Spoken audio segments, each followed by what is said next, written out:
Hey, man, look, I'm like, this dude about to play Sanford Son or something. Yeah, December sun. All right, let's start sharing before we get this started. We already live, sir. I know we live. I know you. What you know?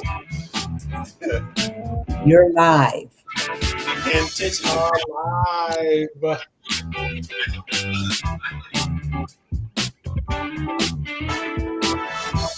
I should not be looking at my background and look like it's pink or whatever, man. I don't like that. It's supposed to be red. Well, it is red. Huh? It is red. It looks red on the outside. It looks It's red. Something wrong with your eyes. Get your Yeah. eyes checked. Uh, Get your eyes checked. It's red. Time for an exam, my guy. It's red. Oh, okay. Well, for my phone, it looks. I don't know. Anyway, we live, you guys, on Facebook, YouTube. What else? Instagram. What's the other one? What's the? You did it. Facebook, YouTube, Instagram. You on Twitter? You on X? Twitch. Twitch. Yeah, we're on Twitch as well. So if you guys are coming in, just getting in, joining us, welcome. We're just waiting for a few of y'all to get in. We're gonna get the show started. We got some nice conversation going to be on today. I hope it don't get too controversial, whatever. But if so, I don't care because we're gonna do it anyway. We're gonna talk about it anyway. All right. Let me see. I'm going live. Are you guys sharing, right? Let's go. Yeah. I got people on here. Let's get it. Y'all got people on here? Mm-hmm. What's your people name, man? I want to see. You'll see when they start commenting. What you say, Black? You'll find out. You'll know. You'll know soon. We'll find out. All right. I'm trying to see if I'm sorry, you guys. I'm trying to see, make sure I'm live too on YouTube. Oh, there it is. Okay. So I'm sharing from everywhere. I'm doing all hands. All hands are on deck, baby. All hands on deck. All right. Look like let's get it started. Let's get this party started right. Proceed, sir. Proceed. Quickly.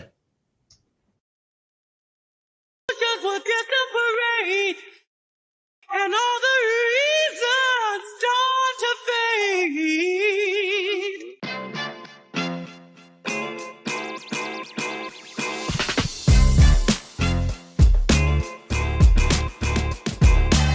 What's up, everybody? Welcome to Reasons, the show where you can give your reasons why you think what you feel about what we're talking about today.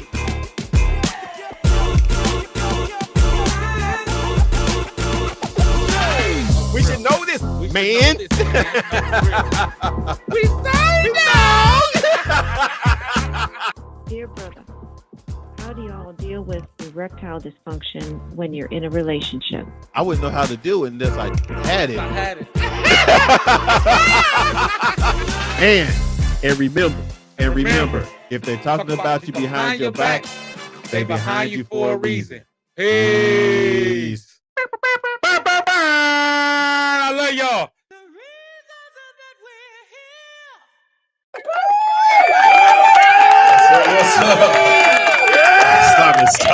Stop it. What's up, man? Welcome to Reasons, the show where you. I froze up. The show where you can let us know what you think about what we're talking about today. We got a good conversation going on this week. It's your boy Fuel in the house. Who else we got here? Dr. Cotton. Like living the place to be. Let's go. So as y'all see, we are Fat Boy missing another week or whatever, but it's okay. I ain't gonna punish him yet, but by next week, if he ain't here, y'all, he's on temporary leave. That's what I hope you're listening too. I hope you're listening. No, exactly. I hope at the very least you're listening. Yeah, we got some nice topics going on today, you guys. I wanted to start off actually though, giving prayers and shout out to those that are in Florida. Matter of fact, Dr. Cotton's in Florida right now. Thank goodness she's not in the area where the Hurricane Milton was. But my condolence for those families that were actually, that's I think it's about 14 people passed away there so far from the count that I've heard last. And you know what I'm saying. So prayer goes out to them and their families.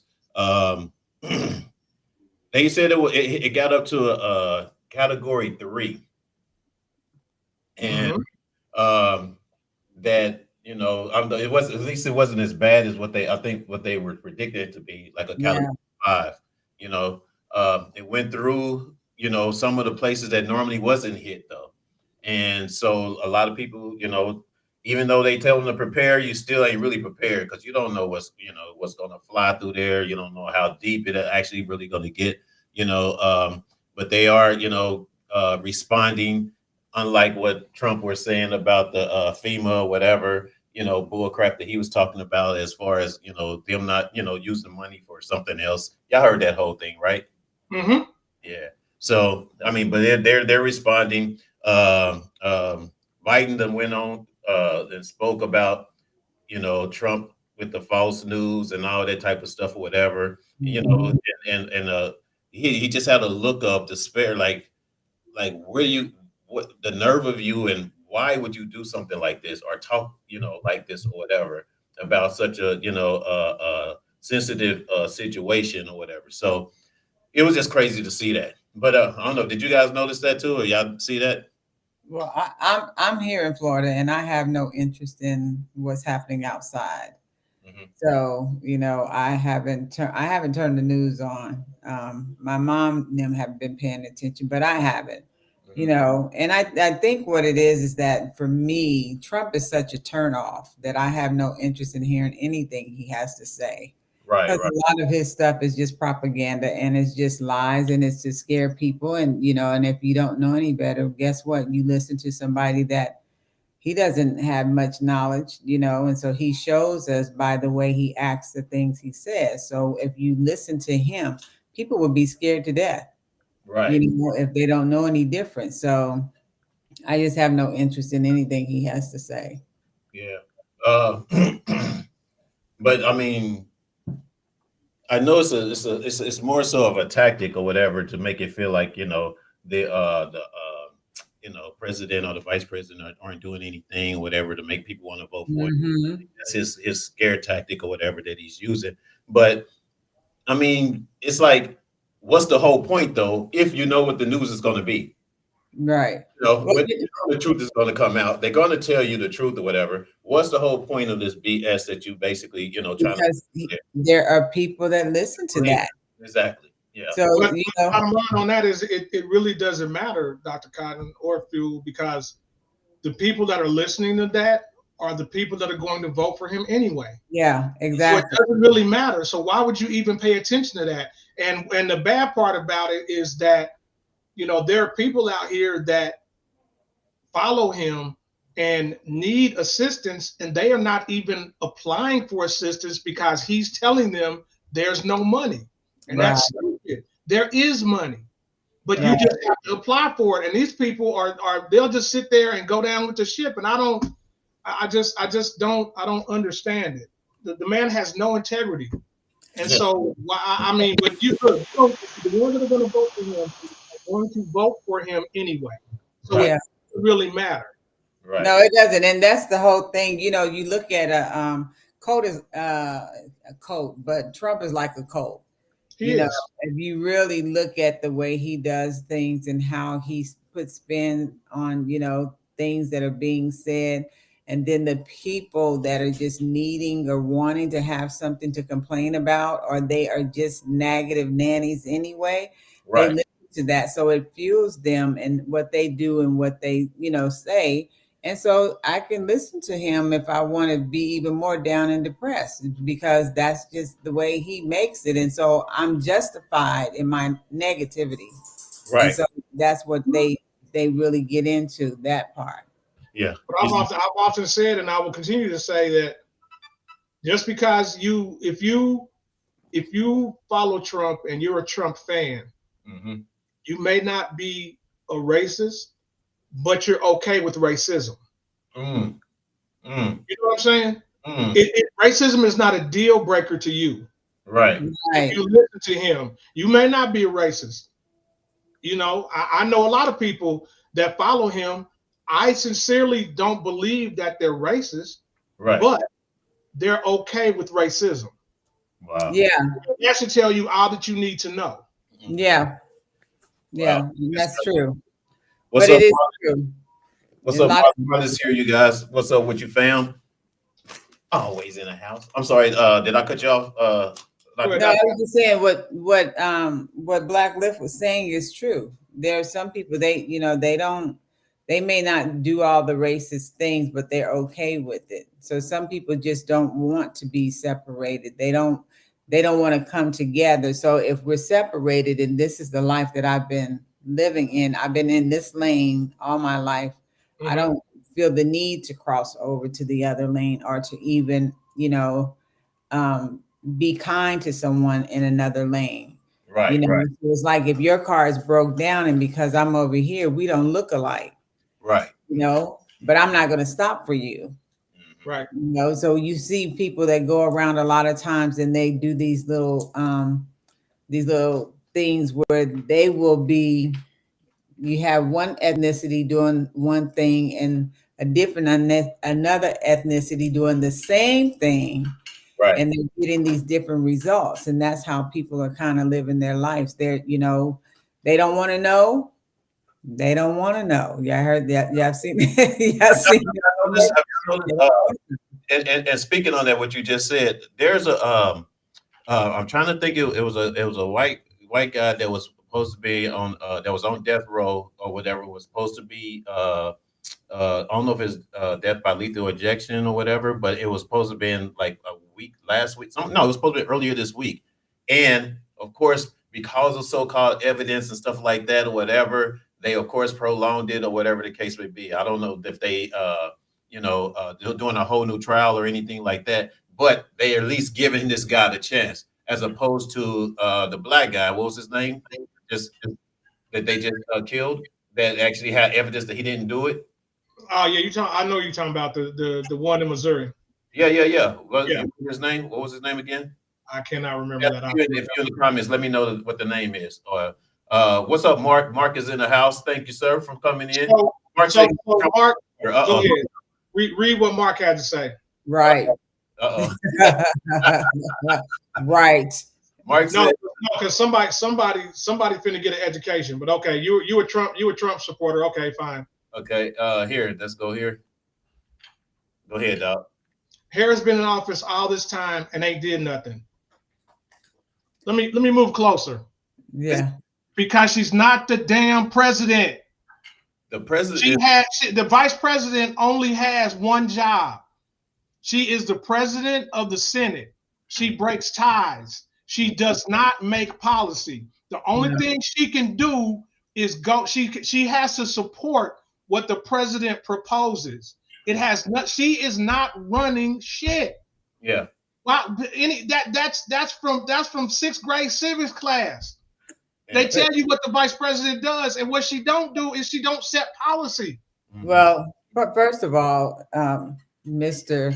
Mark, one, I think it's kind of crazy that you have drank the Kool-Aid from Trump.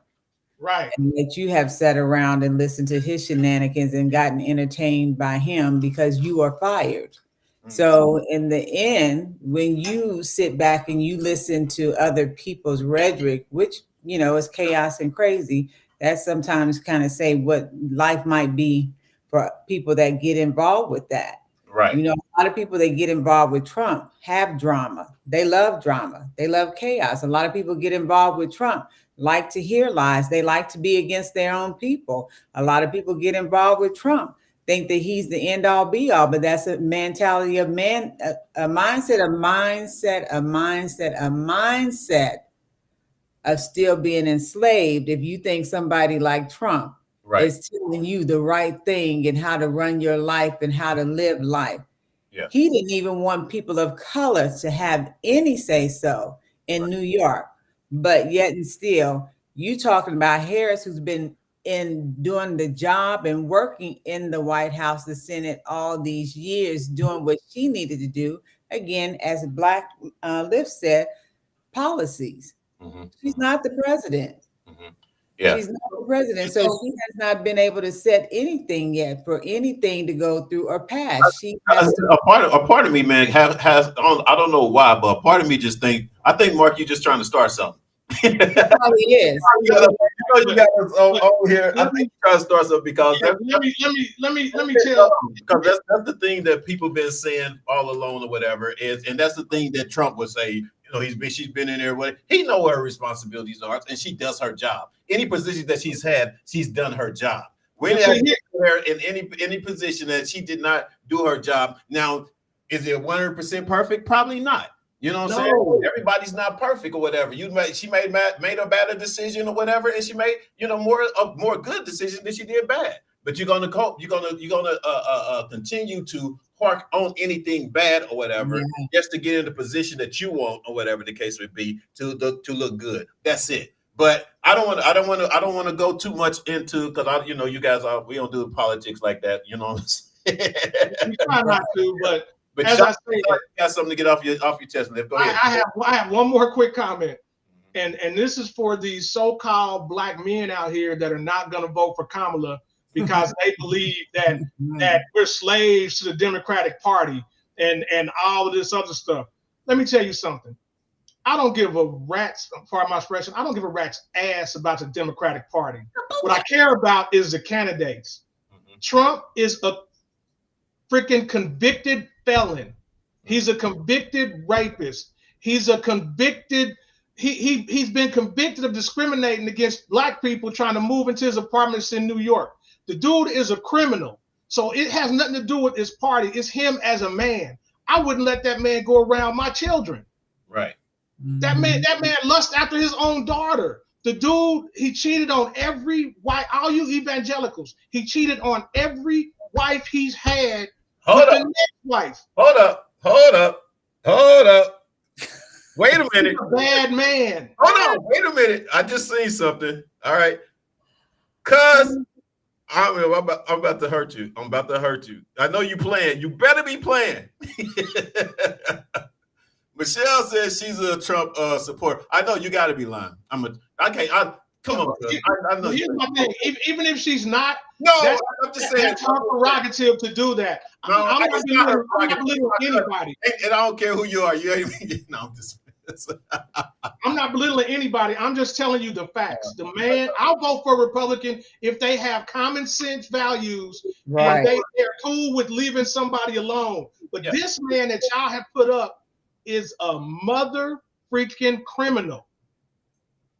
Period. He stole secrets and took them and put them in the bathroom in his hotel. Yeah. I mean, they know the stories, man. Everybody been watching the news. They know that, man. You know what I'm saying? It's just sometimes ignorance has the blind eye. You know what I mean? They want to, because I don't care if it's one little thing, especially for those that has a little money, has a little wealth, whatever. And that's really what it is. You're going to get the breaks in the taxes and stuff like that or whatever. That's all you're really concerned about. But you ain't worried about humanity. You ain't worried about the wars that's going on. You're not worried about, our inflation that's going up and down, up really, but still yet, which happened during his presidency or whatever. But no, you don't blame it on, of course, who's in office right now. Anywho, all that said, cuz if you're a Trump supporter, man, I don't know. I don't know, dog. We're gonna have to talk. She's trumping.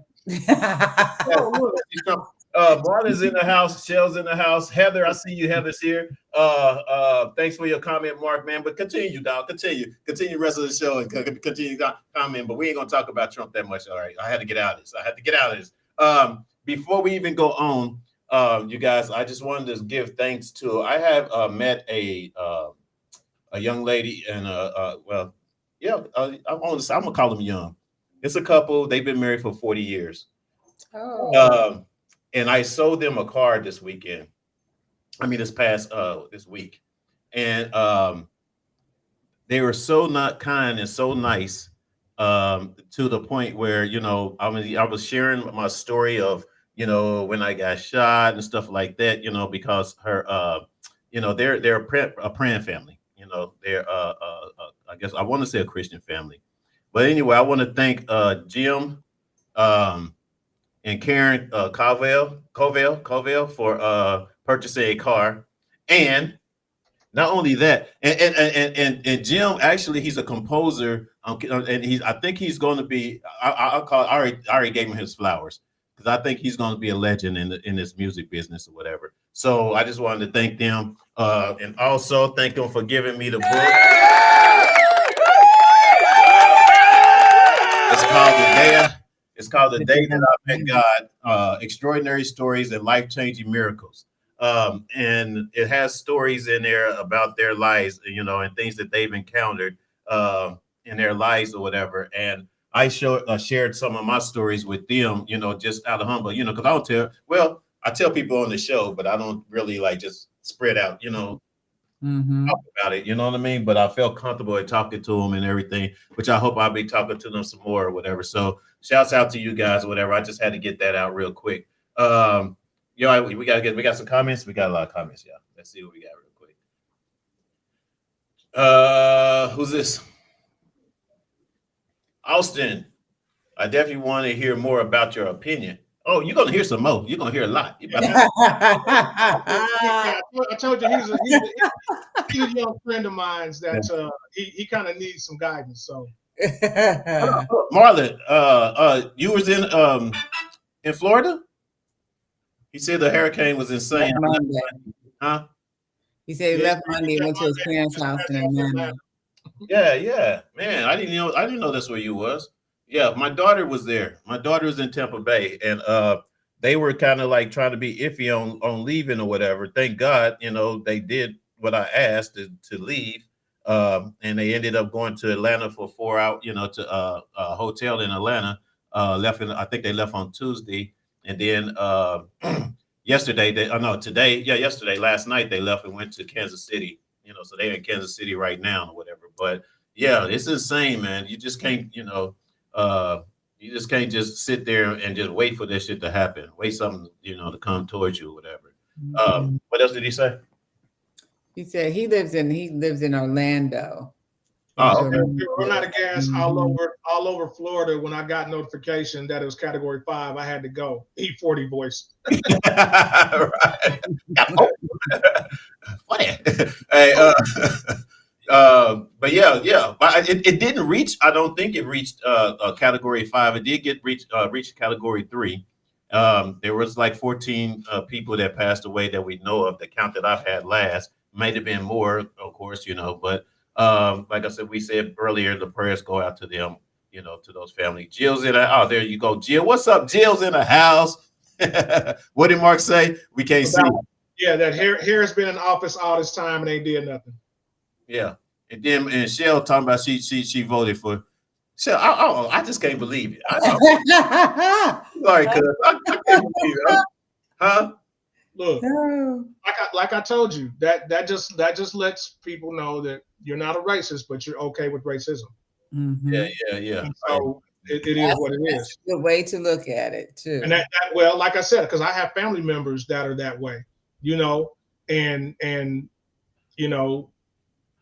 like I said, you're not a racist, but you may not be a racist. You still could be a racist, but you're okay with racism. That's not a deal breaker for you. You're okay with kicking down, discriminating against people that just want to live their lives. And you're okay with that. And you're okay with voting for a criminal. I don't understand it. You let a felony in your house, but you're going to let one in the White House? Right. Yeah. Look, if it is one of us, if that skin color was different, they have a different opinion. Yeah, we already know that. Yeah. Different opinion. We got, I want to say, is it brand new or brand new? Griff, she's watching. I think. Thanks for watching. Call in the comments. Get in these comments. Don't be scared. We got Work of Art is also on Instagram. The Angel in Heaven joined, and we got some people in the house. Nice. I won't know what that is. It's something Pride 777. But if you hear it, yeah, just hit it in the comments, man. Let us know that you're here. We appreciate you guys' support and watching. But we're gonna get into this next. What did I do with my notes? What you laughing about, Ron? I'm laughing at Marlon. Marlon talking about folks swear Trump is going to give them more stimulus money. I done seen them do interviews with black people, And they was like, why you like Trump? Because he gave me that stimmy. The whole world was down and needed Right. money. That's the only reason why His name was on the bottom of the stimmy check, so I love Trump. Yeah, but he's not even the one that gave it though, right? No. No. What's up, Renee? I see Renee's watching. I see you. I see all y'all watching on all these pages, man. It's really good. I love it. What?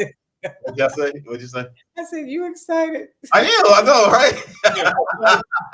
So you need to put up Michelle's statement, her last one. Man, you read it because she said she disappointed me. I can't support Kamala for one as a prosecutor. She sailed a bunch of black men down the river for simple marijuana. Michelle, that was her job. That's law. She was a prosecutor. So now we just supposed to cut breaks for everybody when they break the law. Right. Does that even make sense? What is going on with Michelle? She having some issues tonight. She's about the giggles too much for her. Killing me today. Look, she giggles because she's happy. She said, Michelle is going through something.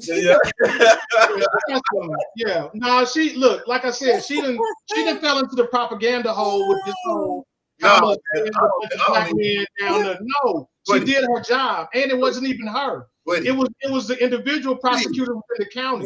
Let me tell you something. This is the truth. When you're an attorney, whether you the defense attorney or the prosecuting attorney, there are laws, and laws are abided by the people that are representing the people. Exactly. So whether you like what they do or not, your job is to make sure that the law gets taken care of. So it doesn't matter. And a lot of that too is not the fact that her being a prosecuting attorney determine whether or not he's going to jail. It's the people that are sitting there and being his peers that are judging him and locking them up. Or it's the judge that gets the final say. It is not the attorney that is telling them this is what you're going to do. This is how many years you have. You have a judge and you have peers that sit there whether you are guilty. So to be mad at her is it's crazy. Congress passed it and he would release the stimulus. You're right, Marlon. Marlon's right about that. The man said he wanted his name on the checks, or he wouldn't even go let him out. Yeah, he's just falsely thinking. I don't know, man. He really got people psyched out though, for real. He do. That's what happened with class clowns. That's why everybody liked the class clown. Because what does the class clown do? He keeps entertaining people. When he shows up, they're excited. Why? Because he's entertaining people. So this is what he's doing. He's entertaining people that want to be entertained. And again, if you're okay with racism, if you're okay with, being the Uncle Tom in the room, if you're okay with people just talking about your people like it's nothing, then you're going to go for him because that's what he does. He brings people down. He talks about people and he laughs in your face and smile. And then he tells you what he's not going to do. Yeah. Shell, if you ever go to any court hearing, you will see that white people get lighter sentences than black folks. That's the true fact. That's the peers. That's who is the jury? It's the jury and the judge. It is not who is the judge. Kamala's not the judge. Exactly. So I've seen it. I've sat in court before I went to court for a traffic ticket here in Beverly Hills. And yeah, a nigga in Beverly Hills now. Hey, okay, Axel Foley. Right. So I'm sitting there, right? And every white person that went up before me, asked the judge for a continuance so they can get their what? Get a lawyer, yeah. So I'm thinking, oh shoot, this judge is cool. They go, he got me. I'm cool. I can just wait and do this later on. I go up there. He says, "How long has this ticket been? How long has you had this ticket, whatever?" And I was like, "I don't know. It's probably like overdue, probably like 60 days." He hurried up and put the hammer on me. I didn't get no love, no justice. I was like, can I have a continuous? Because, you know, my finances, blah, blah, blah. I even used one of the stories that the person, two people ahead of me said. It didn't work for you. He said, no, go pay the fine, or I think I end up either having to pay something or make arrangement to pay the fine or something like that or whatever. Mm-hmm. But still, I didn't get the same treatment. So you are true. That is a true fact, though. That is a true fact. Yeah. What'd you say? No, you said it's it's your peers. So whoever is the jury, they're the ones that's getting the information. They're the ones that the defense attorney and the prosecuting attorney have to show that either guilty or not guilty. And then they're the ones that get to decide, unless the judge, gets to do that in the end. Once they say whether or not the person's guilty, then the judge, gets the chance to give the sentence out. But it is not the prosecuting or the defense attorney that is setting, whether or not they get to go to jail or not. They're just there to represent whatever it is, good, bad, and different. A lot of prosecuting attorneys know that somebody may not be innocent, but it's their job to prove them guilty, and then they may know a person may be innocent, but it's their job to prove them guilty, because that's why they're sitting there. So they're doing their job. A defense attorney, he's supposed to prove that a person that didn't commit a crime is not guilty. So everybody has the bearing of proof on their side to try to prove whether or not the person is or is not. And if it doesn't work out or pan out, it is not the fact that whoever did their job didn't do their job. It's the fact that if you do your job and you're winning, guess what? You're making money for whoever you're working for. And at the end of the day, that's really what it's about. People making money, they're doing their job. Yeah. True. Cynthia's in the house. What's up, Cynthia? I see you. Who else we got? Marquita Hughes is in the house. I appreciate it. What we got a comment from Mark? No, I said Marlon said he works for the government and trust when I tell you folks don't understand bureaucracy and how governments legit work. You need to vote for local government leaders. They're the ones that affect you. And did I not? I said this 2 weeks ago. Yeah. I said the exact same thing. I said that what you need to do, people who don't understand the system, they need to get out here and they need to push for your state senators, your state representatives, your mayor, your police chief, all the stuff, because that's the stuff that affects you just as much, if not more, than the federal government. Because the thing is that if that criminal gets back into the White House, if we can get enough Democrats to get the Senate and the House going that way, they can stop a lot of the stuff that he may try to do. Well, and that's the thing. That's the problem with the whole in any election, majority except for maybe a couple of times that I know of where the House and the president, was the same party. You know what I mean? So what people need to also understand is that those races happen often, and I don't think that it's actually built to happen that often because of the fact that you have to have that. You try to have this certain balance or whatever, to where they try to stop certain things from happening or whatever the case may be, instead of having someone just controlling the world, so to speak. Right. So Austin, just to get it to you, he said he don't understand any of this stuff. The number one thing that you need to understand is that when you vote for your state representatives and your state senators, that goes by popular vote. Mm-hmm. That's not a rigged system that the presidential election is with the electoral college. Yeah. It's by popular vote. So the more people you get out here to vote for your senators and your state representatives, the better your chances are. So that's where you have to get out the vote. How did we get into this daggone politics stuff? That wasn't on the plan. That wasn't on the agenda today. That was your good man. That was Mr. Mark. Yeah, right.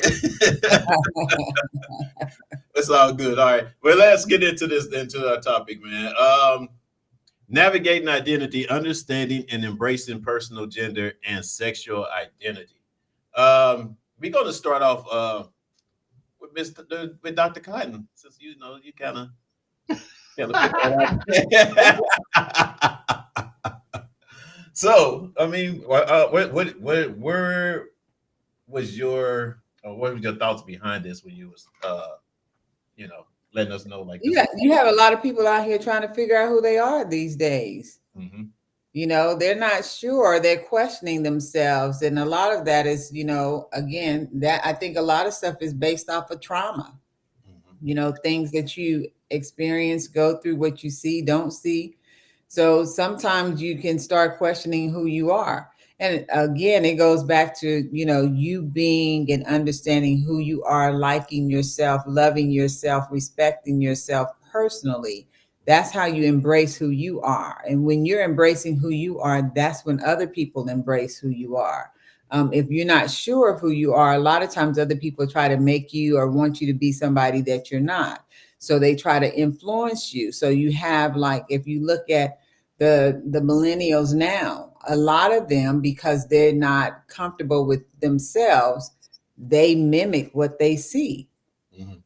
They don't really know sometimes who they are because they're mimicking a lot of things about what they're seeing out here in the world, what's being put out on TV, what's being put out on social media.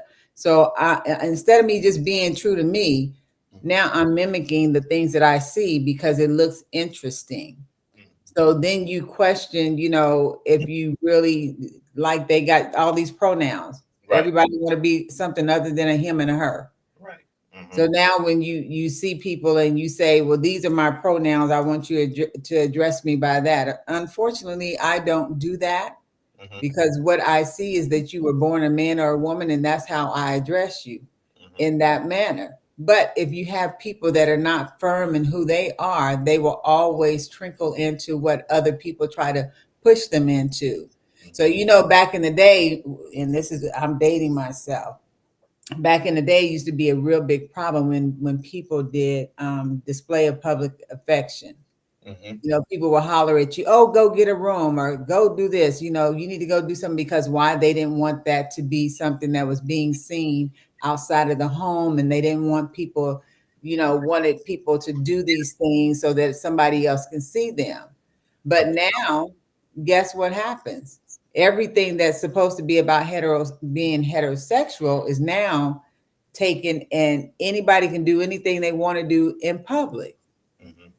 And when you do that, you desensitize what we used to have some integrity about. Mm-hmm. You desensitize how you look at people and what you accept and don't accept. So now I say this, now they can tell us as people of color that, you know, they still trying to keep us from voting. Right. But we got Rainbow Coalition going on here, and they got to have all the rights. But we got to be questioned about whether or not we should be able to vote or not. Mm-hmm. So how does that make us feel if you're not a person that you know and you're comfortable in yourself, that I'm good who I am, but you're not going to take my rights? Mm-hmm. Mm-hmm. That's not going to work. So when you're navigating through your identity, you got to be solid about who you are, Mm-hmm. meaning your personal preference, who you are as a man or a woman, your sexuality. You got to understand that and be okay in that. I thought at one time that for a minute, I thought that people started doing things as a trend as opposed to actually what they felt. You know, I mean, I had to learn. Because when I was, I don't know if I should tell the story. I'm gonna tell the story. Yeah, But- tell. Tell the story. I think I might have said it. I probably said it before, but I was probably 18, 19 years old, and I drove to Minneapolis. It was around Prince time, you know, when Prince was doing his thing or whatever, you know. And I got cousins in Minneapolis, and so my uncle, I used to go with him back and forth or whatever, and the First Avenue Club, which is Prince's, you know, where he shot the movie at.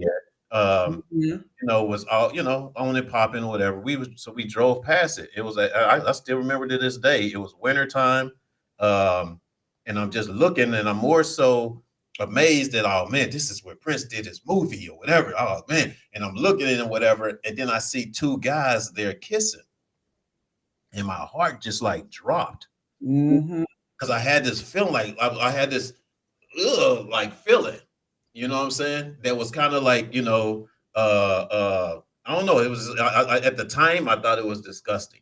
It's gross. It was gross. Yes, I thought it was. You know what I mean? But and just to say, I'm just keeping it real to the people, whatever. Not to say, because I'm nowhere like that no more, because I had matured, of course, over the years and gotten more understanding. Because that was also a time when gay folks was not coming out. They wasn't coming out. We had a cousin. We got a cousin. Remember, I don't know if you remember Dean. Mm-hmm. Lived in Texas, and he Mm-hmm. come every year. And Dean was pretty boy. Dean was like the coolest dude that I probably even knew. You know what I'm saying? It's like when he came to Kansas City. I mean, when he came to Kansas City or whatever, I had to make sure I got some good clothes and threads or whatever, so I could compete with him. Although he had eyesight, I don't know. I had Zides. I didn't have.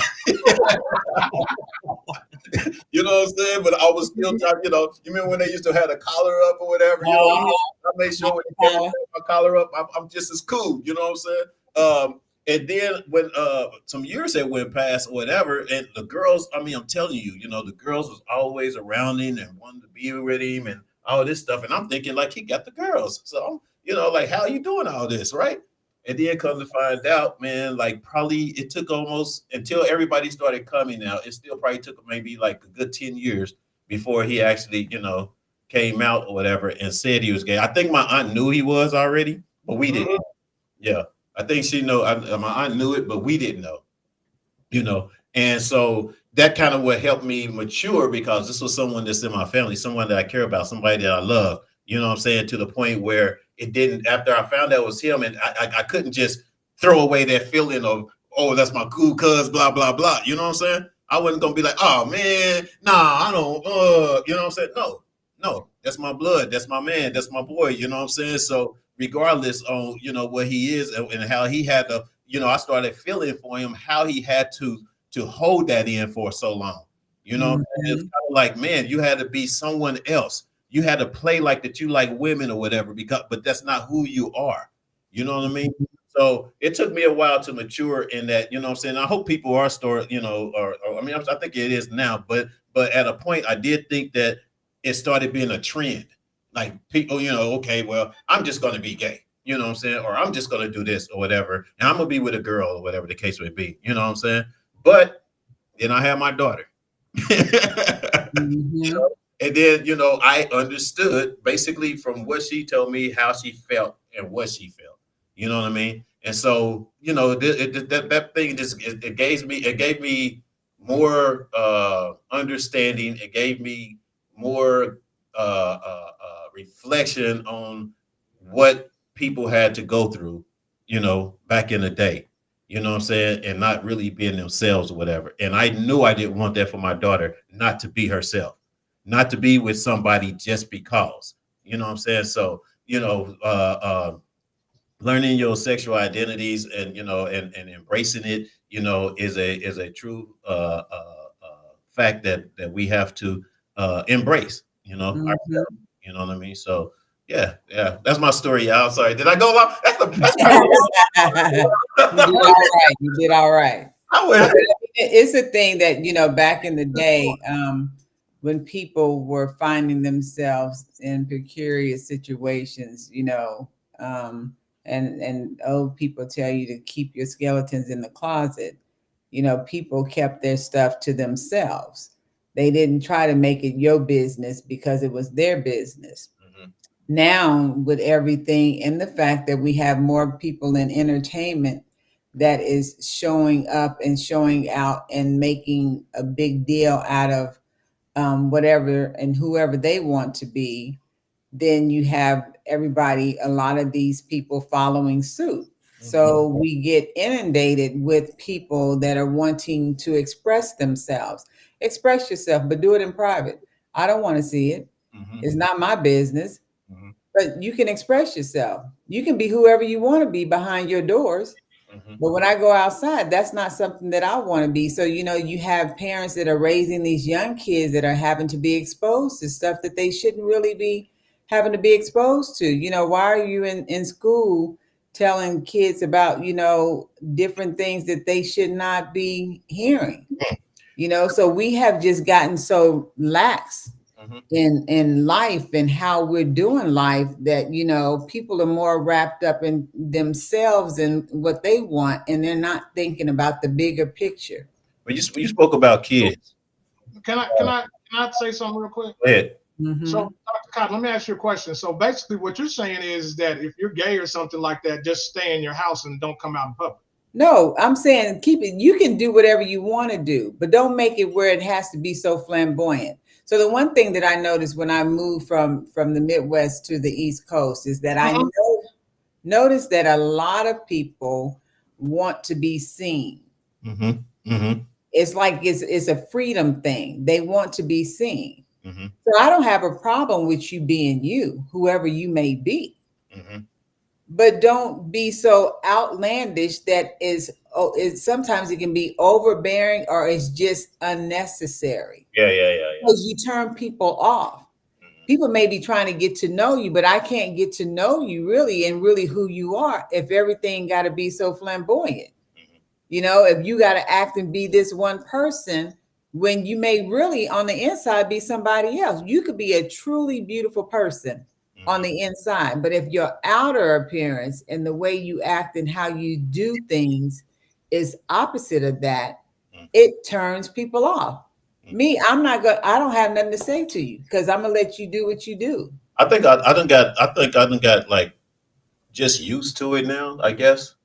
You know what I mean? It's been because it's just a thing. So now I kind of ignore, not so much ignore it, but just don't really pay it because it's not a part of me. It's not it's not my life. And it's not what you do. But guess what? At the end of the day, the first thing they want to say is, people want to say is that I just want to be loved. Well, how does a person get to know you and even love on you when you got all these antics going on? You drive people away from you because they don't want to deal with that. If I come up to talk to you and that's your lifestyle, that's anybody straight too, though. That's even somebody straight. If you got a lot of so like Fuel, you said that you were like when you saw two guys kissing. Would you have been if it had been a guy and a girl? Or would you have been if it was two girls? Let me tell you something. This is the weirdest thing. Even until this day, I'll probably still be like, oh God. But then when I see two girls, I'm like, oh, okay. That's what I'm talking about. That's what I'm talking about. Crazy. But Dr. Cotton, let me hit on one thing that you kind of said. So there was a time where I was the same way, where I was like, okay, they're pushing an agenda. They have all these gay people and all these movies and all these things like that. But I have people here in Texas that I know that live in just towns that they can't be themselves. They can't come out. They can't be themselves. They have to hide. Still? And so, bro. Wow. This is Texas, my guy. There's still places I can't go after dark. Are you kidding me? I'm dead ass. Yeah. I am not joking to you. Yeah. I was a track inspector. I was a track inspector in Beaumont, Texas, which is outside of Houston. There's a town next door called Vidor. It's where a black man was drugged to death in the back of a truck. Oh yeah. Vidor, Texas. Wow. So I was a track inspector, right? My territory, it went from Beaumont, Texas, all the way to Lake Charles, Louisiana. They used to tell me, and they was dead ass, that if there was a track break or anything that happened at night in Vidor, Texas, I had to send the white guy. And this is just a couple years ago. I'm not talking decades. I'm not talking nothing. I'm talking a few years ago. Well, so what I'm telling you, what I'm saying, what I'm doing is what I'm trying to get across is, Dr. Cotton, I understand your feelings and all of this and pushing agendas and things like that. However, I have a lot of family members that are lesbian, gay, whatever, what side. Now, they're all not flamboyant, walking around here with fucking feathers. Oh, shoot, sorry, with feathers and stuff. You know what I'm saying? They ain't walking around, you know, with their ass hanging out, asses, chaps, and stuff. But what I'm saying is so what has happened is now that there's representation of them on TV or in the movies, they feel safer being able to come out. It's kind of like now, you know, now Disney's getting in a bunch of trouble because there was a show they had called The Acolyte. It was like a Star Wars kind of thing. That show got canceled. Wow, was it like a gay Star Wars? No, it wasn't. Hey, I'm shoot you. Stop. No, stop. No. Stop. But what it was is that the star of the show was a black woman, and the majority of the show were black people. Okay. So Disney basically canceled it because people kept complaining about Disney going woke and blah, blah, blah, blah. So they canceled it. Okay. So what I'm saying is that when you see representation of people like you on TV, that makes you feel safer to be able to come out. I have friends that like I said, my daughter has a friend that's transgender, and being here in Texas, he catches hell. Yeah, but this is the thing. So look, I have family and friends that live that lifestyle. They know where I stand. So it ain't no sitting there trying to figure out where I am. They know where I am. Mm-hmm. We have respect for each other. You know, if they need me, they know they can call me, and I'm gonna do whatever I need to do to look out for them. Right. But at the same time, there has to be respect across the board, because my thing is this: we are demanding respect for them, you know, the lifestyle that they live and all of these things that, you know, whatever it is that they're asking for. But we can't always look out for ourselves. And so why do I have to be inundated with your lifestyle and what you want to do out in the open when they, you know, a lot of times don't want us to do anything? I'm just seeing whatever anything that we say is offensive, or anything that's because now they govern how we talk and how we address them. I mean, so I got to now take in everything that I know to be the word that, you know, how I was raised. Now I got to take all of that and act like it doesn't exist anymore because you decide that you want to use a pronoun. You decide that you want to change your name. You decide that you want to change your sex. That's your choice.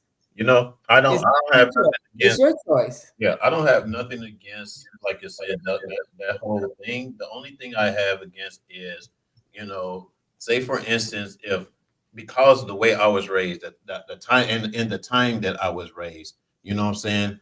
I'm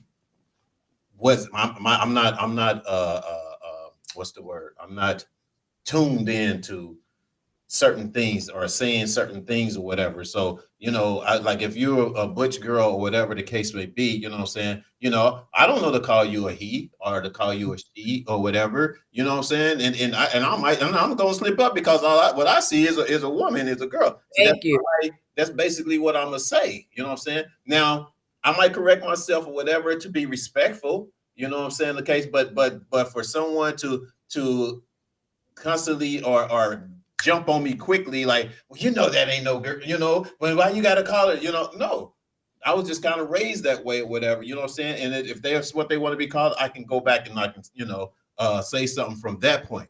But, you know, don't ridicule me because I basically, you know, said something to where I'm used to growing up saying, you know what I mean? Right. And you that's the key. Right. That's the thing right there. It's kind of like, you know, I mean, my daughter, you know, my daughter's lesbian. So, you know what I'm saying? I still don't even know if, you know, her girlfriend, she's cool is I don't know what with me. You know what I'm saying? She's like my daughter to me now. You know what I'm saying? So I don't know if I should be like, oh, she like my son to me now. You know what I'm saying? But you know what I mean? I'm just saying, you know what I mean? It's kind of like I don't trip off of it. I trip off of the fact of the person who you are and how you've been treated and how you treating, especially with my daughter. Yeah. You know what I'm saying? That's my main thing, you know. Once again, it still comes back to the fact that just having respect for somebody to when you learn better, you know better. Mm-hmm. Regardless of how we were raised in a much different time now. You know what I'm saying? Shit, they got cheap cell phones that ain't 5 cents, 10 cents a minute. Yeah. You know what I'm saying? So things have changed, and when you learn better, you know better. Now, as far as I'm concerned, yeah, if I make a mistake and I say something to somebody, I may apologize and I may correct myself, but that's just me respecting them as a human being. It has nothing to do with me trying to like kiss the ass or nothing like that. Yeah. It's just a matter of giving somebody the respect that I feel like any human being would want and deserve. Right. Now, you would also say, Dr. Cotton, the one thing that does irk me is that the LGBTQ plus community has come a hell of a lot farther than Black people have in a much shorter time. Yeah. That is the kind of stuff Yeah. that I think that's the point that Dr. Cotton was making. That's what I'm talking about. Because at the end of the day, at the end of the day, there is nothing that protects us like the protections that they get. That they have now. Exactly. True. Nothing. That is a fact. Let's go with Austin. Austin said, agree with DJ. It's a trend for sure. In high school, everyone was coming out and yet still only dated girls. Same with trans thing now. No hate on them. No hate on them. Do what makes you happy, but don't push it on. Yes. Thank you. Yeah. That's basically it is. It is. But do what make you happy, push it on. Let me ask y'all something, man. Mhm. I don't know what if I asked you this before, but what's up, Tiny? Keep the Tinies in the house. What's up, Aunt? Hey, I'm sorry, but anyway, back to what I said. All right, so I told you my daughter's lesbian, right? Mm-hmm. But if my son was gay, I probably feel a whole different way. Is that bad? I don't think I think it's because you're a man. So for your son to be that you're a man, it affects you a different way than your daughter. Yeah. But at the end of the day, it is, they're both your kids. So Yeah. you want them to be happy, even if you don't agree with their choice. Yeah. This is the thing people have to understand. I may not agree with your choice, but my love for you doesn't change because your choice is your choice. I still going to be the same. As a father, you still have to be the father, regardless of what their choices are. I think from the past trauma I had growing up with that, what I told you about Minneapolis. Mm-hmm. I think if it came to him doing something like that, I think it would irk me the most because of that. I think that's still in that's embedded in my brain or whatever. It's kind of like, and if you do it, I don't want to. I don't want to know nothing about it, right? So so I don't know. I thought I asked you guys that, but Tiny said, "What's up?" Who's that? Jill said what? Jill said, I think it takes a minute to figure out who they are as a person when they come out. They have spent their whole life hiding. They don't want to hide anymore. So Jill has a different perspective on this because, like I was telling you, Dr. Cotton and Phil, in the little town that's right next to us, she was like part of the LGBTQ community because they had to take in a bunch of kids because their parents had kicked them out of the house because they came out as gay. And so she has a very unique perspective when it comes to this kind of stuff because she's been dealing with this for years. And so she knows and understands what it is that they have to go through.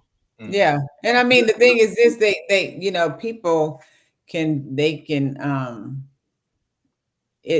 so I think for a lot of people, when you start going down that path, as far as, determining what and who you are, you have to know what the consequences are behind it, because it is truly your choice that you're making, and for whatever the reason that you're making the choice, it's your choice, but there are consequences behind it with a lot of things. And so when there's consequences, it can't be that it's somebody else's issue or fault because you're choosing to live a certain lifestyle. That's your lifestyle, and you can't be mad at other people if they're not in agreement with it, I think people should not be disrespectful or rude or Right. anything like that towards you because it's your choice. It's your choice, you Right. know. And so I may not agree with it, but those that are around me that know and understand where I stand, they respect me and I respect them. I Right. don't have time I'm not going to debate you about your life. You grown, you know, so you grown people do what they want to do. That ain't for me to tell you how to live your life. But you know, it's just a thing. It's like this, as Black Lives said, they've gotten more rights than we've gotten all our life, and we still halfway in slavery because they don't want us to be free. Yeah. So, you know, but they can be covered for whatever they need to be covered for it, and you know, we still got to sit here and fight about what we can do and what we can't do. Shout out to Daily. I see you there on Instagram. Thanks for joining us. Join in on the conversation. Join in the conversation. What do you guys think? Because I think I think something that actually bothers me is giving your kid an identity before they know who they are. Yeah. You know, I think it's kind of like, you know, you have, and I understand, you know, you're a woman that's the single woman that's bringing up your kid by yourself, whatever, you know what I'm saying, and you know, maybe have a man around or whatever. But if you're a grown woman, you know what men, some things about men that do or whatever, where you let them know to distinguish a boy from a girl, you know, and then let them grow up and learn who they are and who their identity is for themselves, as opposed to pushing it onto them at a kid Mhm. because you see it as a trend of being okay right now. You know what I mean? I think that's, do you feel, you understand what I'm saying? Well, so what you're saying is this. So women, and this is what I used to tell women a lot that were single parents raising boys. One, you're not a man. That's the first thing.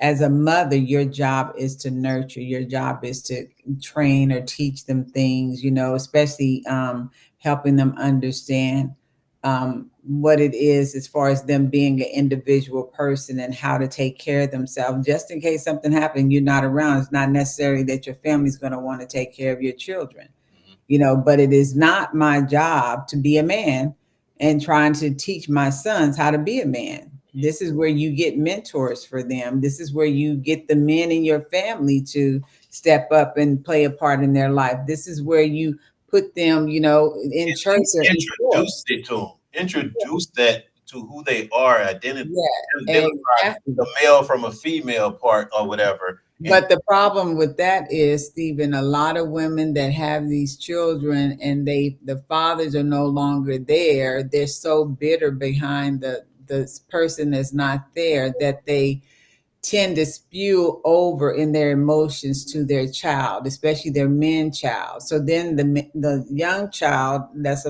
the boy, grows up and the mother is so emotionally attached that they start dragging them down their rabbit hole.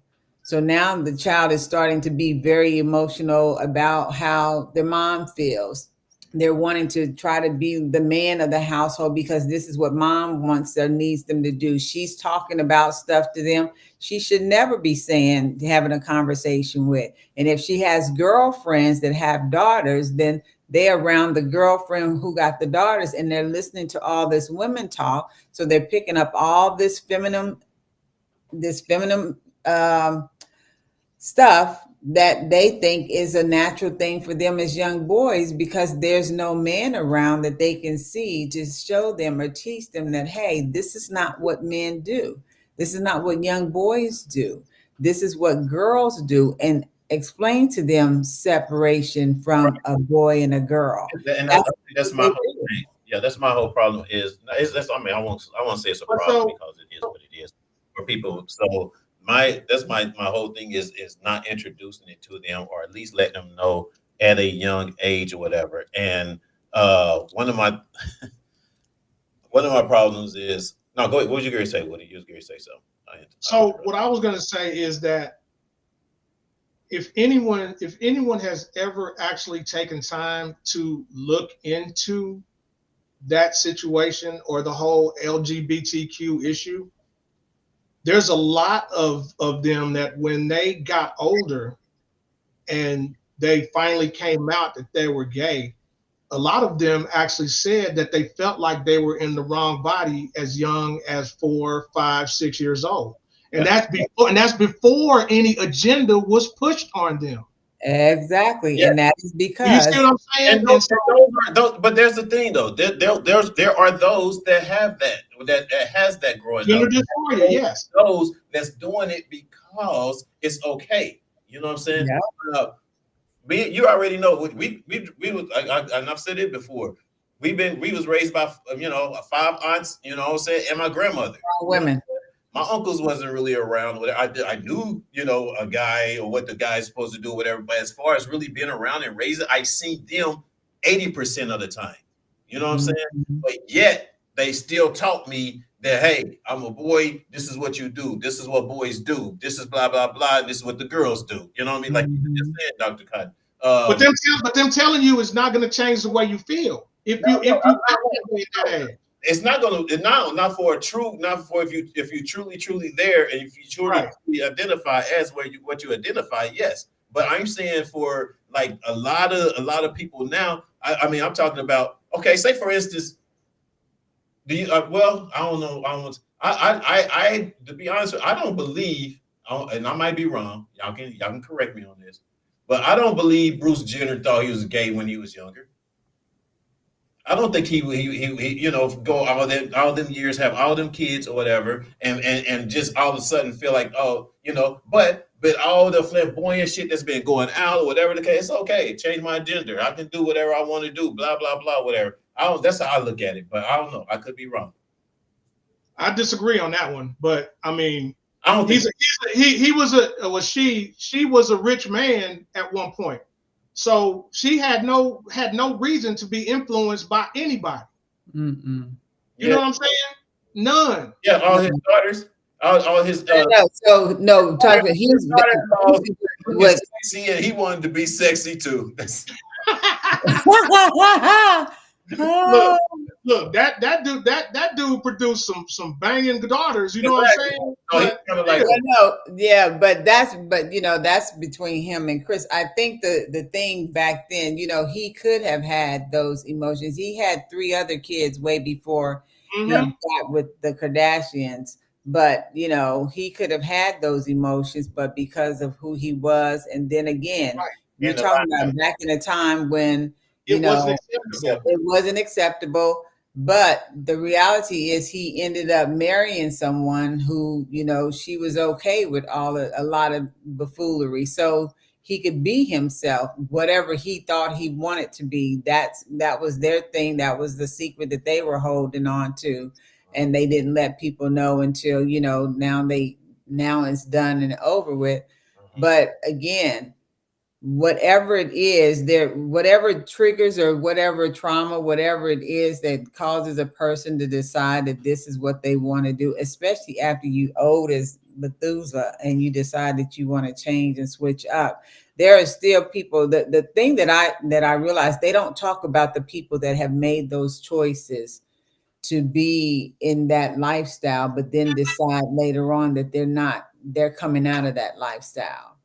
So there's a lot of people that are coming out of that lifestyle because they realize that the lifestyle is not for them, and for whatever reason they got involved in it, they did whatever they wanted to do. But now there are a lot of people that are coming out of that lifestyle.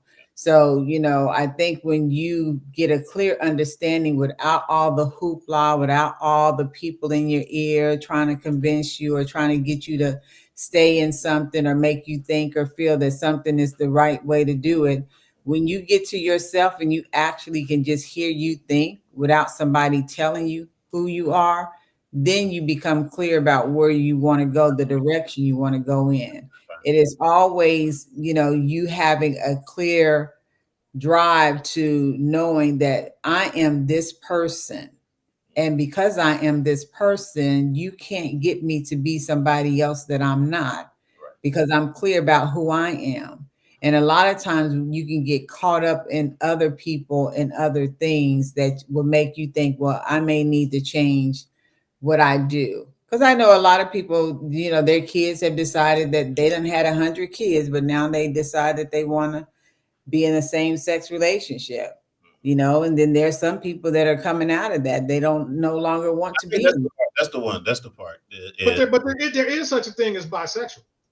I mean, Well, it can be whatever it wants to be, but I'm just saying people are deciding. You're not dealing with it. I get you. Yeah, and they're deciding, you know, they're deciding that that's not what they want. You know, people. There are some people that do want to have a true family. They do want to have life, and it's like this. You dealing with the same sex, so this is what the manipulation is in this.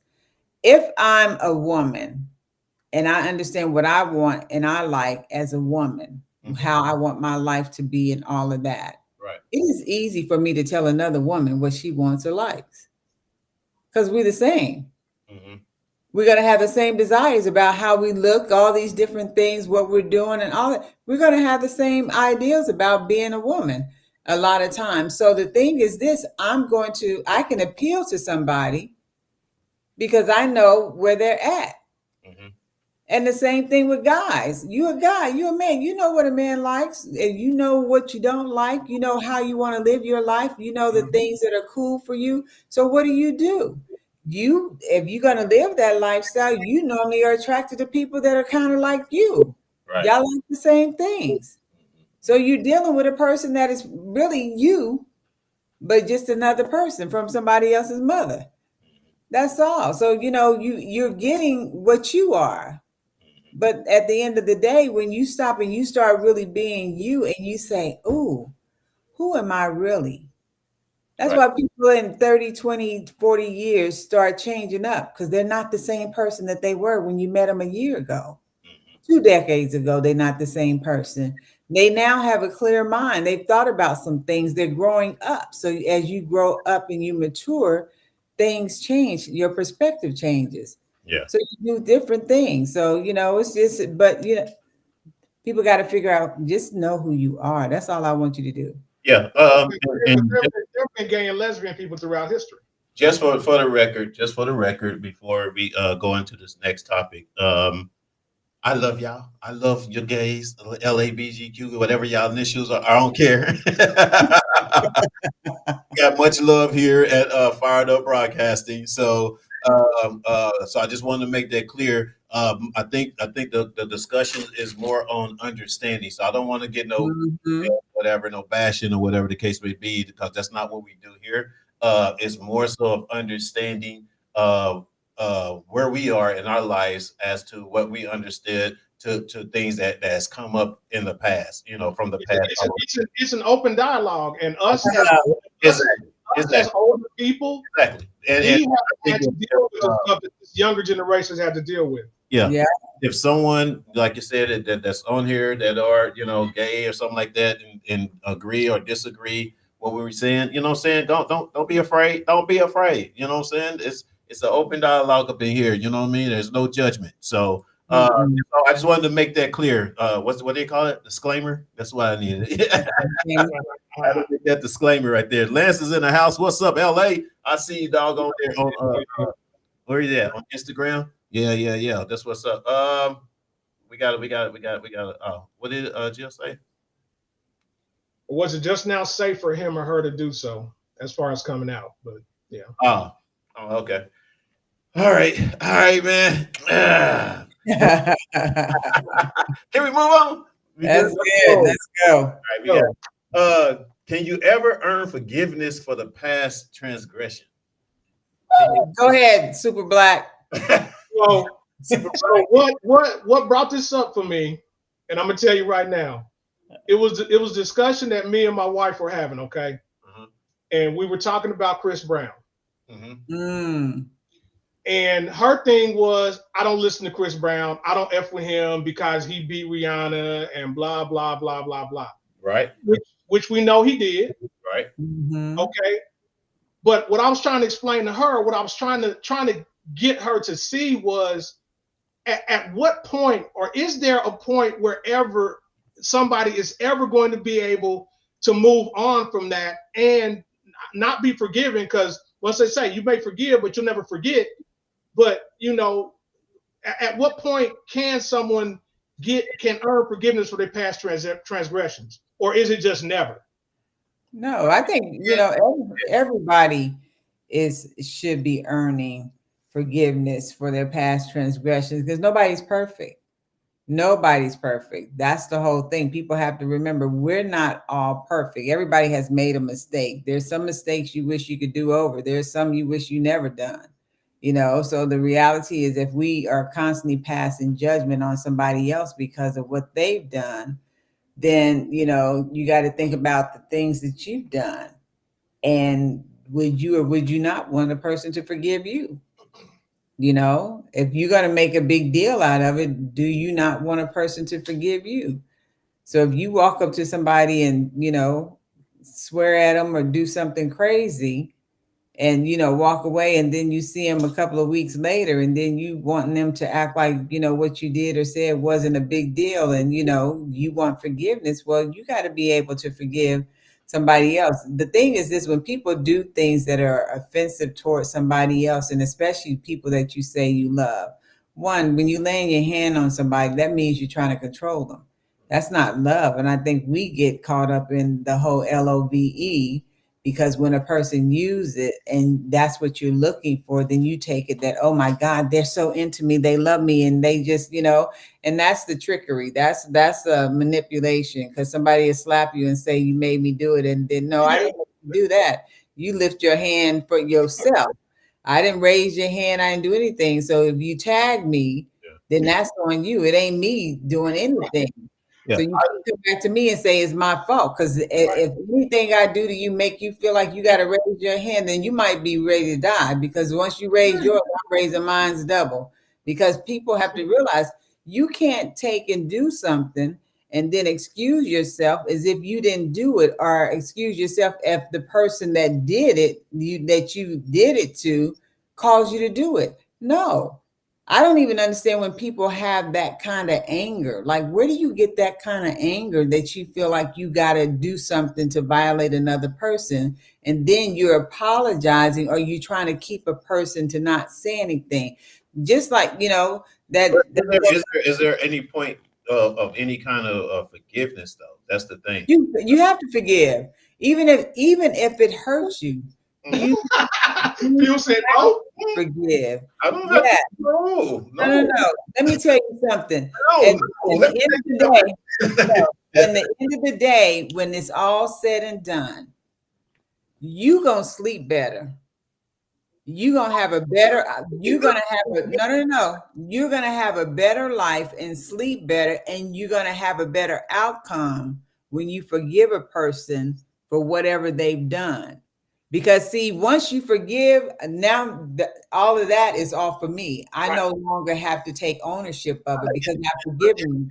And when you see me, the problem is that when you see me and because you offended me, you now have to figure out, how am I going to, go back, and how am I going to do what I need to do to mend the relationship, or just get the person to understand that I need forgiveness for whatever it is that I did. Everything you cannot forgive. Okay. Let me tell you something. And I'm just saying everything. I got you, Dr. Cotton. Whatever, y'all. Go ahead, Phil. Some things are that's very dramatic to somebody in their lives. You know what I'm saying? That holds on to them forever. You know what I mean? Especially, for instance, if it's an abusive relationship, somebody that tried to control them or whatever, and then they probably went to jail and spent some time and paid their dues to society or whatever, so to speak, and then they come out and say, "I'm a whole different person. Forgive me for what I did. I'm so sorry." Hell no, I ain't forgiving you. Because what you did was, you already knew. You should have asked forgiveness when you was doing it, not forgiveness right now that you serve time in jail or whatever the case may be. Now with that said, hush, whatever, hold on. With that said, I myself have gotten shot, and I forgave the person that shot me because I knew what mental health that person was in doing what he did, and how and why, how he, what I'm saying, it wasn't like it was a mental thing for him that took him into that space or whatever. and I ended up in the wrong place at the wrong time. You know what I'm saying? That type of thing. So yes, I do not to say, and I'm not trying to say I can't but forgive no one, but sometimes it depends on what it is. Because if I wasn't raised the way I was raised, or whatever the case may be, I probably would not have forgiven this person. I probably would have been like, you know what? I don't give a damn who you are, dog. You shouldn't have, I probably would have been trying to find vengeance or something like that or whatever, as opposed to forgiveness. You know what I mean? But I was raised differently. So, I was kind of open. I mean, just kind of like, I see where it's coming. I have a sound mind. I understand where this person came from, whatever the case would be. But everybody's not like that. You know what I mean? So, everybody. So the thing, Dr. Cotton, let me get in here real quick. Go ahead. What you are saying is what everyone should be saying. Forgiveness is for you, not for them. Yeah. You can never move forward with that hate on your heart. Now, forgiving them does not mean that you're going to run up and kiss and give them a hug, give them a big hug and a kiss and all this stuff. You can forgive, but you will never, ever forget. Right. So even if you have to forgive them for yourself. And then once you move forward, hey, look, I forgave you, my guy, but I don't F with you no more. So, we cool, but hey, you do you, I'm going to do me. But forgiveness was for me. You have to release that off of your soul. You can't carry that around with you. That's a weight, my brother. You just can't do it. That's true. People don't understand that. Right. No, because you're picking up somebody else's luggage. Like literally, when you do not forgive a person for whatever the reason, you're picking up that person's luggage. So the thing is this: I don't like to carry nobody's luggage but my own. And since that's all I want to do is carry my own, then I have to forgive a person. And nowadays, there's so many things that are going on with people emotionally, mentally, physically, that, you don't know the state that they're in. You don't know what has happened or went on with them. And I tell people all the time, unless I'm living in the house with you, I don't know what's going on with you. You can come outside and snap. I have no clue what's happening. So I can't take it personal, especially when I don't deal with you on a day-to-day. I can't take anything personal that you are, you're projecting toward me. I got to allow you to do whatever you do. And then I need to say what I need to say so you understand that, hey, ain't no love lost. But like Black said, I'm not dealing with you no more. I love knowing who my enemies are, because then that means I ain't got to worry about you. Only time I need to know about anything is if you call me because you in a pinch. But other than that, on a day-to-day, you're not the people that I'm thinking about. You're not the people that's on that I gotta, sit there and figure out, what I'm gonna do for them today. No, forgiveness is for me. I need to be able to rest. When I lay my head down at night, I know that I did what I'm supposed to do. Now, whether they like it or not, it is not about them. It is really about you. Because we've all. I can still rest though. If I don't forgive somebody about something, I can still rest. No, you may rest, but you don't stop talking about it. That's for sure. I'm not talking about it. I talk about. I don't talk about it. I'll just rest. I'll just go ahead and be like. I have in my mind that I'm not gonna mess with you no more. I have you know what I'm saying, but I can still rest. I don't forgive them because, especially if it's with these days, whatever. People take advantage of people that are nice like us. You know what I'm saying? They take advantage because they'll do the shit purposely and say, oh, that he's gonna be cool later. He's gonna be all right. I forgive. He's gonna. But guess what? Even if I am gonna be cool later, it doesn't mean I got to take it personally what you do. See, this is my thing. I make a mental mark about the people that are in my life. I got friends that's been friends, for 40 years. So I take a mental note. I know who's going to do what. I know who's not going to do something. I know how a few of them have betrayed and went behind my back. I know all of that. It doesn't change my love for them as my friends or family, but I know that there's only so far that I will allow them to go. And so if I don't forgive them, then I could never have that relationship. The biggest thing for me is always being an example to outlove somebody so they know that you can't do nothing that'll make me stop loving you, because my time that I've invested in this friendship, my time that I've invested in as a family member is very valuable for me. But I can't be tripping with you because you got issues. Your issues are not mine. So you just gotta let it go. And when we talked about this, I looked up this article, and What you you guys look? let me know what you guys think about frequent. No. This is serious. Okay, the frequent offender, right? The frequent offender. Mm-hmm. Forgiving a romantic partner, work colleague with whom you must have frequent contact, or toxic family members is a challenge. These people create large injustice gaps that keeps growing, especially if the instance is not dealt with quickly. I want to say this right. Co-rumination. Have you guys know what that is? Co-rumination. Mm-mm. Co-rumination between the two parties, in which both parties are marinating in how deeply wounded they are, or a co-ruminated involving a trust and supportive third party who feeds or hate can keep the wound fresh. A Okay. well-meaning third party can, while being empathetic, Empathetic. empathetic. I don't know. Empathetic. Empathic. Yes, it's empathetic, sir. Go ahead. It's empathetic. And compassionate, keeps us stirred up. How can repeated hurts be forgiven?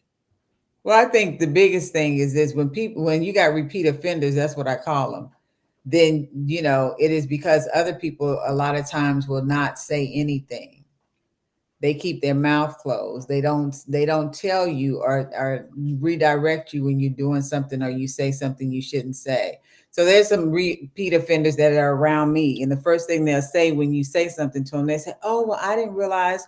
You a lie. You realize you did it. You knew what you was doing. You knew what you were saying. You can't tell me that you don't know that your attitude is bad and you've been living with you all your life. So if you come off wrong, that you're coming off wrong all the time. But the problem is people don't say things.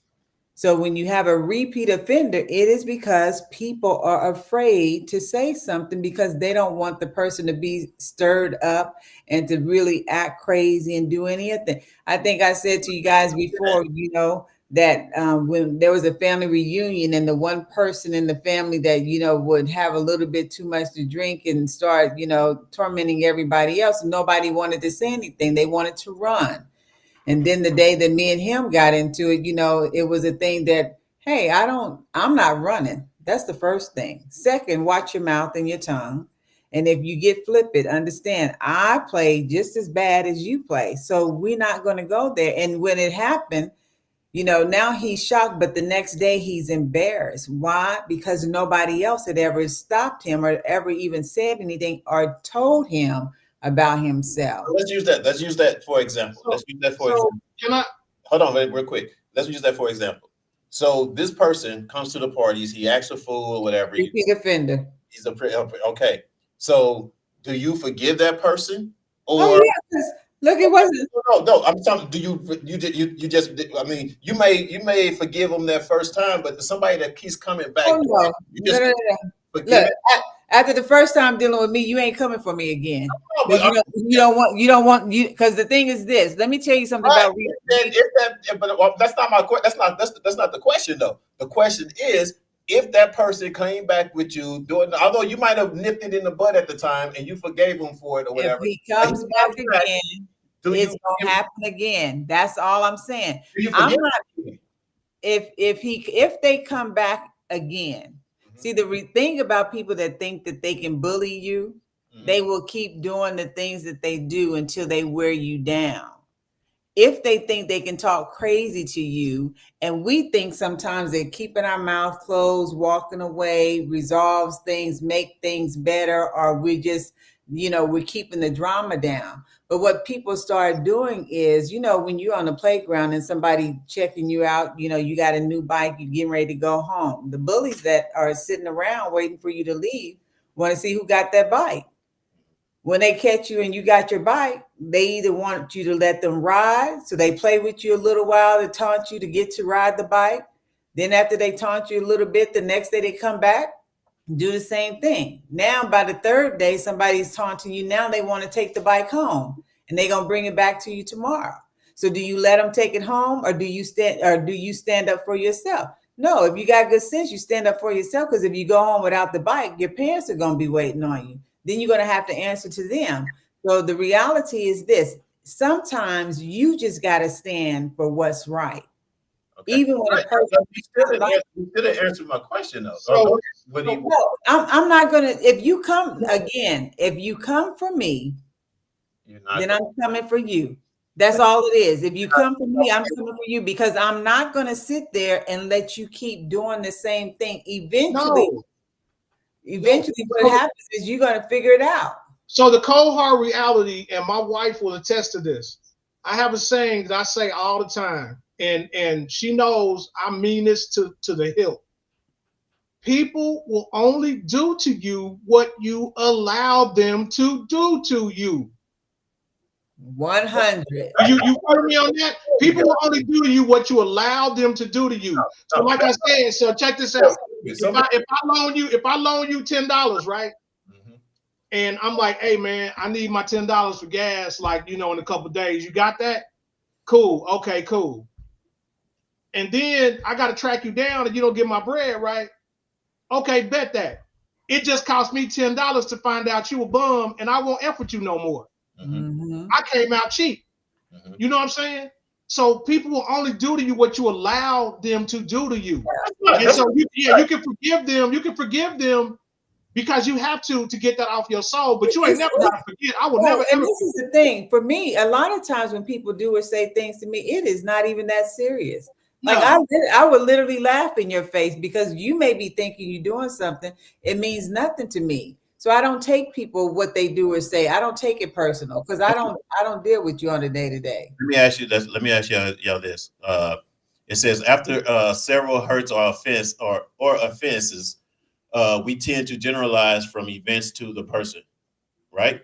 We think I can forgive her, but understanding how generalization happens gives us a clue to forgiving the hard to forgive. Did I say that right?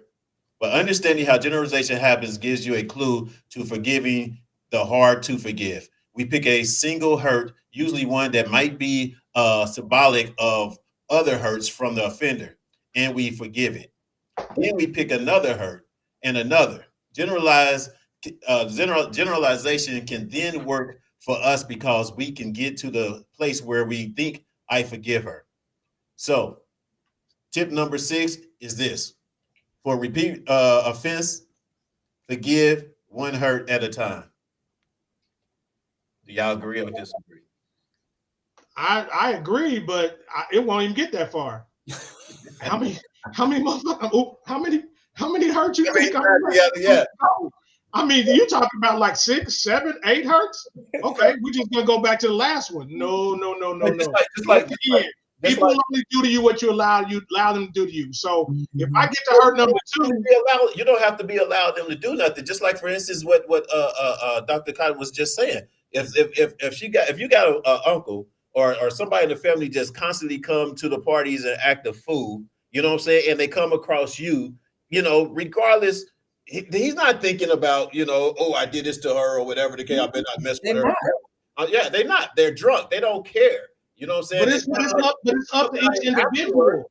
Now they think about it afterwards, but the question is, how much do you forgive them after they do something consistently? Repeat. But if Dr. Cotton already addressed it that one time, it shouldn't be another. And if there is, the point is it is another. So, but the point is, if it's another and it's another, do you continue forgiving that person on each, like the article said, from each occasion? Yeah, because at the end of the day, again, like I said, a lot of things don't bug me out. So when you really know a person and you understand their personality and their character, you can move on from whatever they're doing. I mean, you don't have to stay stuck with them because they stuck. You just move on. Forgiveness is forgiveness. And the Bible tells, 70 times 7. You got whatever that is, you're going to forgive a person or people that many times. So when you know that, okay, I'm good. They may not be good because they may not like what I say or whatever. Right. But at the end of the day, I'm good. When I walk away, I'm still smiling. I'm still laughing. I'm still having a good time. Now, they may be stuck. They may be mad. That's not my problem because I've already warned you. But I'm still going to be good. So you forgive people. It's like when you got kids. Your kids do something crazy. You be like, what in the world? You know, sometimes I love them jokers, sometimes I don't like them. Yeah. But I don't stay mad. I keep it moving. So Look, I'm you, forgiving Dr. all. Cotton, real quick on that one. You just hit probably my number one thing. I will always love my kids, but I ain't gotta like them. No. There are times I don't like them. I don't like them. They get on my nerves. I'll always love you, but I don't like you. Yeah, and that's what people. I think if we learn to just love people for who they are, don't try to look at them to be somebody else. Like, don't try to think they got to be perfect in order for you to like them, or all of that. Just love people in general. Mm-hmm. And be cool and be respectful, and when you're that way and you're consistently in that way, then people return that to you. I'm consistent. I'm the same. So anybody that knows me know I'm consistent. I don't switch up on you. So I'm not doing Jekyll and Hyde. That ain't my thing. So I don't have to always like you. I may be disappointed. And I tell people, stop using the word hate and don't like. Sometimes we're just disappointed in how somebody does something or how they respond or what they don't do. It's okay to be disappointed. But you got to learn how to deal with those things.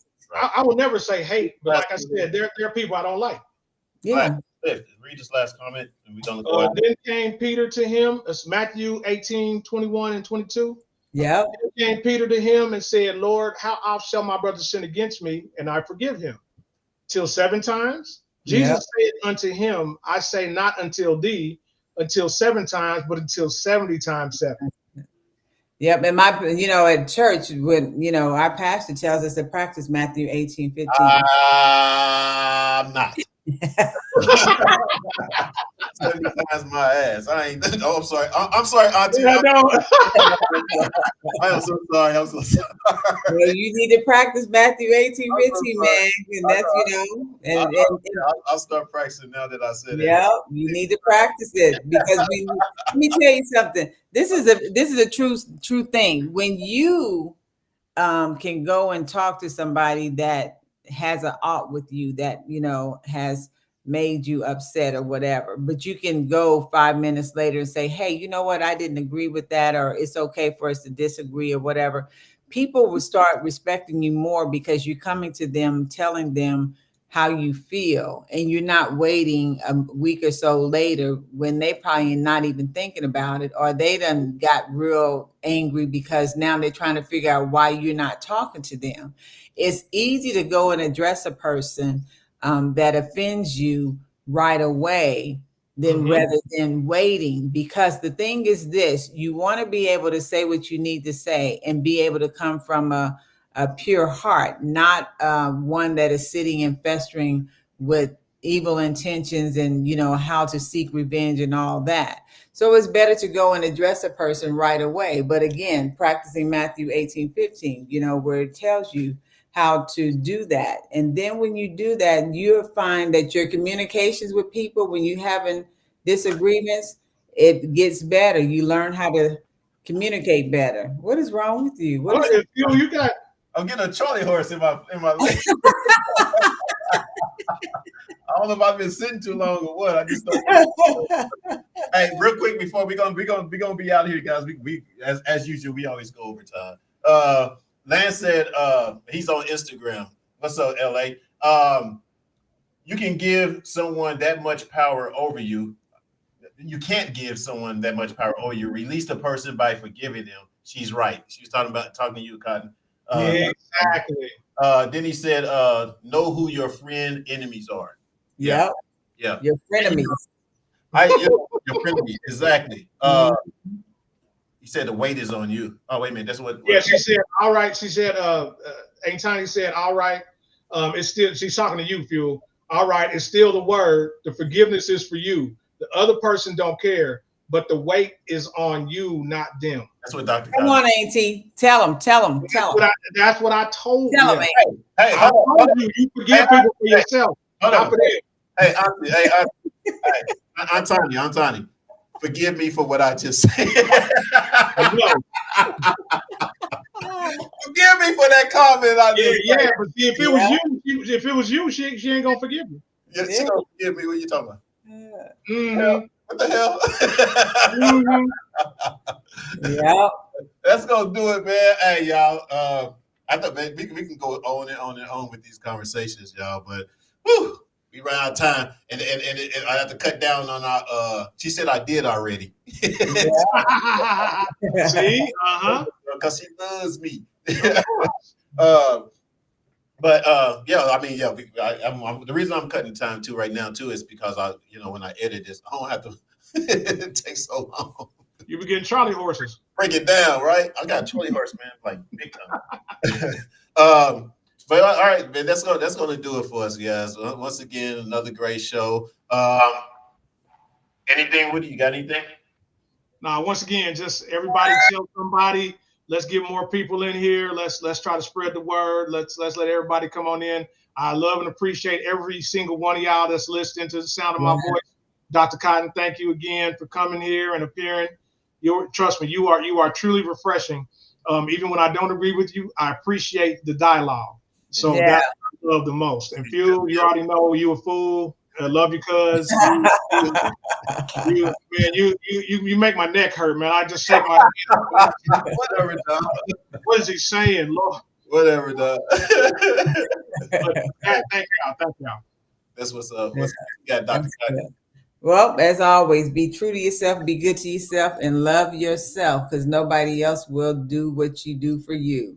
The dialogue is what's the most amazing thing, and then the fact, to have the people that are in the chat, getting involved and engaged in conversation, because this is about us as an overall, whether it's sitting here with the three of us and Fat Boy, or those that are getting on and taking the time. I mean, they could probably be asleep right now, but the fact is taking the time to spend time, to be engaged in the conversation. So it's good talk, good, healthy conversation, lots of laugh, which is what you need. And sometimes just the other opinions of other people with different perspectives help you grow as a person. You can never be who you are without somebody else influencing you in a positive way. Exactly. Thank you guys again. Join us. Actually, if you got dear brothers or sisters, we still taking them in. Email us at fireduproadcasting@gmail.com. Join us and subscribe on YouTube, so we can actually see. I can see your comments quicker. But although we're on all the other platforms, you know what I'm saying, kind of, you can see I got to look back and forth at different ones or whatever, but because I want to try to get everybody that I can or whatever that makes a comment, because your opinion counts. Your opinion counts. You know what I mean? And we love it. Fat Boy, I don't know what's up with you this week, but be safe. I don't know if you just out there kicking it or what. No, he said he was on the road. I think he was coming from DC, if I'm not mistaken. So hopefully he'll be with us next week. We'll see. If not, you know what I'm saying, the show moves on. We got to keep it going, keep it flowing. You know what I mean? That's going to do it, man. I appreciate you guys joining as usual. Dr. Cotton, I think you're a permanent fixture right now. So, I'm sorry you're in the team. You done got sucked in. You in now. That's it. After 3 times, it's a done deal, baby. Yep, it's an unwritten contract you're in. It is. It's a pleasure. It's good. It's good. It's like being with family back home. So it's good. Right. And the new promotion. If you in the new promotion that I put out, then it's a done deal. So which is coming up pretty soon. Also, thank everyone. Like I said, our prayers go out to those out there in Florida. I was in the storm, and hopefully everyone, as many people got out of there and got safe and everything like that or whatever, and their recovery is going to be just as well or better than what it was before, the storm hit them. So I want to, give a shout out to those folks or whatever, man. And that sounds like that's going to do it for us, man. And remember. All right. If they talked about you behind your back, they behind your back for a reason. Peace. Forget the parade and all the reasons start to fade.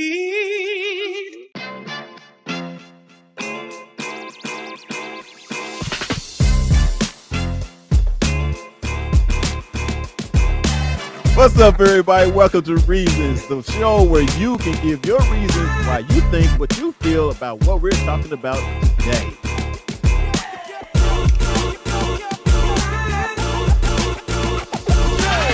We should know this, man.